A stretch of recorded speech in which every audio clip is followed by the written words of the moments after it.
to the question, if you're thinking of selling or leasing land, what should you do to prepare? So today I'm joined by Brendan Mannix, and Brendan is an estate agent based in County Kerry with exceptional knowledge in the land market. Welcome, Brendan. Good evening, Magella. And now, Magella Galvin might be based in Cork, but she's also very conversant on the land market. So we're a good team to have on board if you're thinking of selling or leasing land. Brilliant. So, Brendan, let's get the conversation started. If I'm a landowner and I'm thinking of leasing or selling it, what's the first thing you're going to ask me to do? A folio number. The folio number is the key it's the key to the land because it allows the agent to be able to look it up, and it identifies the parcel of ground that you have. Now, I say parcel of ground because sometimes land isn't registered with the land registry, but that is so few and far between now. I would nearly say 95% of holdings have have a folio number. So folio number is the first question I ask anybody if they're coming in to be saying they've got a parcel of land that they want to sell. That's the first question I ask. And that helps you have a clear idea of what exactly you're selling or leasing. Exactly. Okay. And can you explain how the folios work, Brendan? So in County Kerry, they start with a KY. Generally, minimum I've seen is three numbers, four numbers, five numbers, and sometimes with an F at the end. I'm not really sure what the F stands for, but KY is Kerry, so KY 1, 2, 3, 4, 5, maybe with an F at the end. Cork is CK, again, a number of digits and possibly an F at the end. And I often stray over into Limerick, as I'm sure you do, Magella, as well.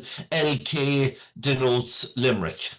Brilliant. And I suppose, Brendan, you probably use Land Direct as well as we do. It's a good starting point for identifying land parcels. Oh, absolutely. Land Direct and then Google Maps after that. And, a good agent will be able to read those carefully and, without leaving their office, have a reasonable idea of the quality of ground that they're looking at. And once you have that folio, what's the next thing you need to establish, Brendan? You need to put on your wellies and you need to get out onto the land. It's the most important thing, getting out and walking the land with the landowner, or if they're not around, but getting out there to see the land. Identifying the quality and what other things are taken into consideration when you're valuing the land, Brendan.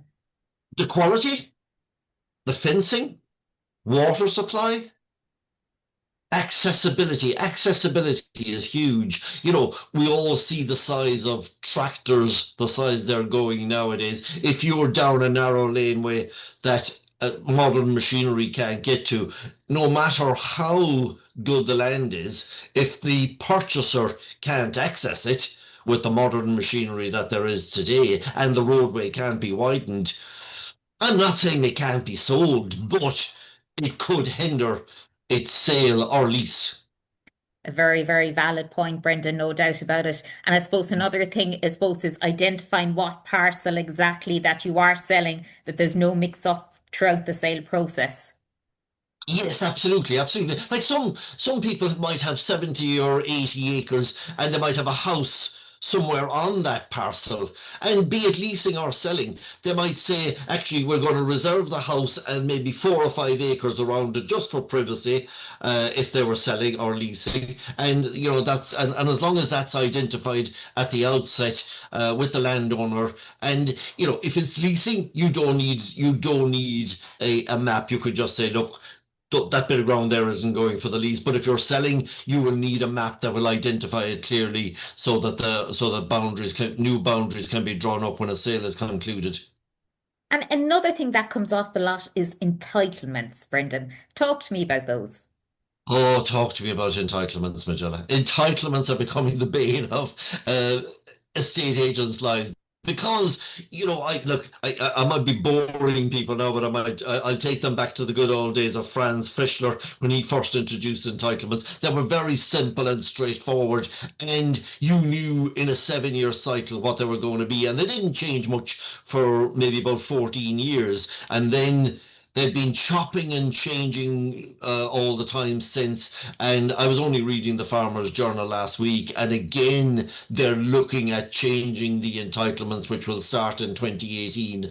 Um, from a leasing point of view, I would say, and I've had two conversations with farmers recently. One gentleman who's in his late 70s, the other chap who's maybe late 40s, and I've said to them, to the chap who's 40s, I said, "Are you going to be farming in the next 10 or 15 years? If not, sell the entitlements, get rid of them off your land." He's got 70 acres. His entitlements are low value entitlements. His land without entitlements is worth a lot more. The gentleman who's in his 70s now, he's obviously never going to go farming again. He's going to pass on his farm to his kids. Again, I've said to him, sell your entitlements, make the land naked, as they call it, and it'll be easier when he's passing it over to his kids because they won't, even though they were brought up in a country, they're now city kids and they don't understand entitlement. It'll make it easier for them in 7 years' time when I've got this. I'm doing a new 7 year lease for him, and if in 7 years' time they've inherited, they'll at least have just to understand how the land letting process is going. So entitlements, while they're great for the active farmer, for the inactive farmer, they become a little bit of a burden on the land that you're either selling or leasing. Well, selling point is not too bad, but leasing, they become more troublesome. And talking about leasing, Brendan, how important is the term of the length of the lease? And what's the main length or the most favourable length that farmers are looking for? Well, the length of the lease is key, especially if the farmer wants to draw his income tax free. Now, the minimum length is 5 years. The next one is 5 to 6 years, 7 years, 10 years, 15, and then I think it's 20 plus. I've never gone beyond 10 years because look, 10 years is a huge length of time in anybody's lifespan to be tying up land for that long. But 5 and 7 is probably the most predominant lease that we do. And generally, the reason we do 7 is the incoming farmer, Magella, for example, has works to do in year one. They might spend, 70 acres of land. They could easily spend 20 grand on making improvements. And they want to get the value of that improvements out over the course of the lease. If they have a 5 year lease, it squeezes the time that they're going to get the value of that improvements out. So they're generally looking for a 7 year lease. And if the farmer sees that work going in, they have no issues with the 7 year lease. They do quibble about the 10 years. They just seem to think that 10 years is too long. And you know what? I agree with them. I think the 7 years is perfectly adequate. And you can always put in a clause that at year 6, if we're happy with Magella, the tenant, and she's done everything that she's supposed to have done, and she's happy to have another 5 or 7 year lease, we start renegotiating in year 6 and get it all sewn up again for another term. Yes, the So seven-year principally, lease. principally the tax reasons are the principal reasons for the 5 and 7 year lease from the landowner's point of view. Yeah, the 7-year lease seems to be a very popular one. And as you correctly said, Brendan, it gives the tenant time to kind of recover the costs that they've put into the land, of course. Yes, exactly, exactly, exactly, And I exactly. suppose finally, Brendan, whether someone is leasing or selling land, the importance of hiring an agent, I suppose, with ample experience in the area. Can you share some insights on that, Brendan? Absolutely. Look, I'll go back to the two scenarios of the leasing that I'm dealing with at the moment.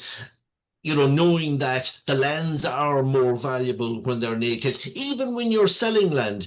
You say that 70 acres that I'm leasing for that gentleman, if that was for sale, if that was naked ground, and we could suggest to the farmer when you're selling, we'll offer the land as either with or without entitlements, because if you've got a farmer who's got a son that's just qualified with his green cert and he wants to start farming in his own right, and the dad is going to help him out with the purchase of the farm. They ideally want to buy land that doesn't have entitlements on it because that young farmer can go off to the National Reserve and get free entitlements from the National Reserve and get all the grants that are there for young farmers. So, having an agent that understands farming, has experience in dealing with farming with farmers all the time. They are key to getting the best value from a rental point of view and from a sales point of view for your land.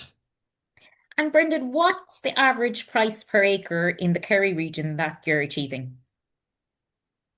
That's a great question because you can go from anything from about 2,000 euros up to 20 plus thousand euros. Like the look, you know, good quality land. I regularly get a phone call saying what's land making, and I always, I come back to the question of accessibility.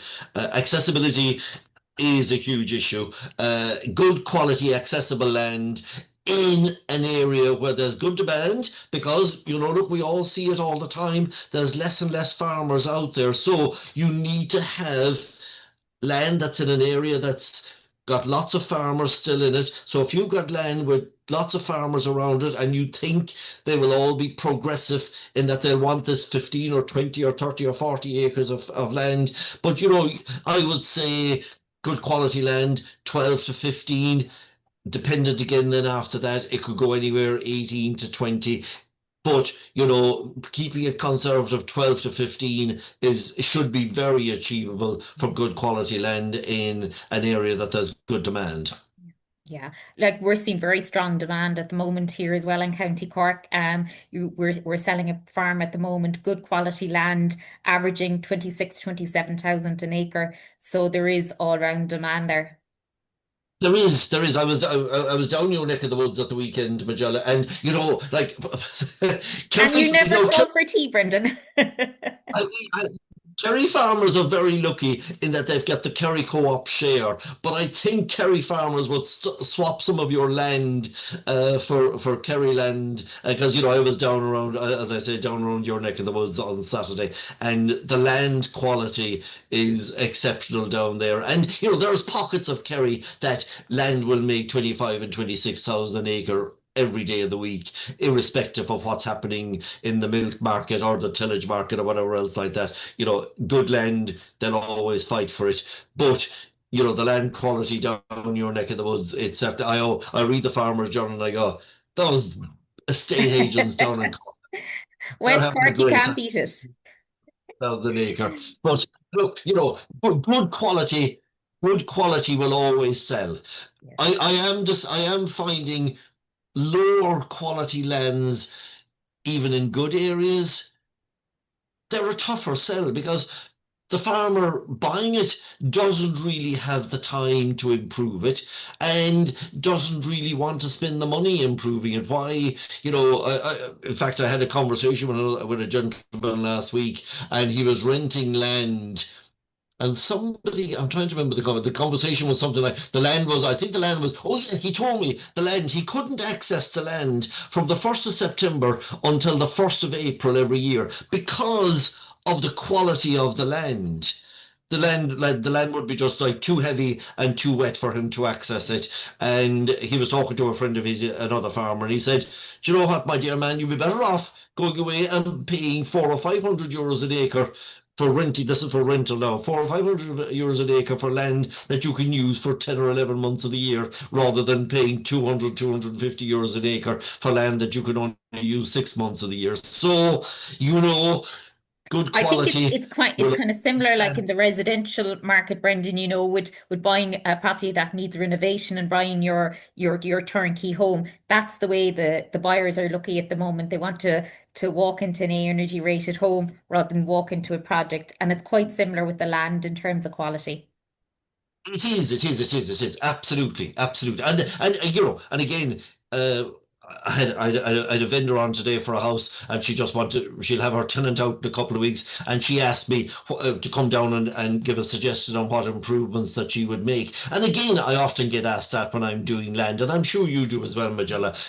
There are very simple things. Look, it all depends on how abused it is, because sometimes if it's come off a 20-year lease, it might not be looking its best. But if there are a few things that the landowner can do to improve the quality of it, that money might be well invested, because you'll then get the return from the purchasers or the tenants that are looking to take it. So it goes back to being proactive and being prepared before you bring your property to the market. Absolutely, So whether you're absolutely. It's whether like you're leasing or selling, you need to be prepared. And I think that's the main message here. exactly. I'm transferring a site for a lady, and she emailed me last week, what do I need? And I go back to the very first question, the very first question you asked me, what do you need first? I needed the folio number, and it took her to today to get it to me. So, if you're going to your agent wanting to sell land, if you're going into your solicitor, and you're saying, I want to sell 50 acres, the first thing the solicitor will ask you, what's your folio number? The first thing the estate agent should ask you is, what's your folio number? So, if you're thinking of selling or leasing, have your folio numbers to hand, know your land, and know what it contains. Absolutely. Get out there, walk it, get the wellies on, and Exactly. and Exactly. we'll also be sharing some information on this on a blog on both of our websites, which will be put down in the post. So it's Mannix Property in Kerry and Dean G. Galvin in Cork. So thank you, Yeah. Brendan, and look forward to talk next time. Thank you, Magella, and we'll talk soon.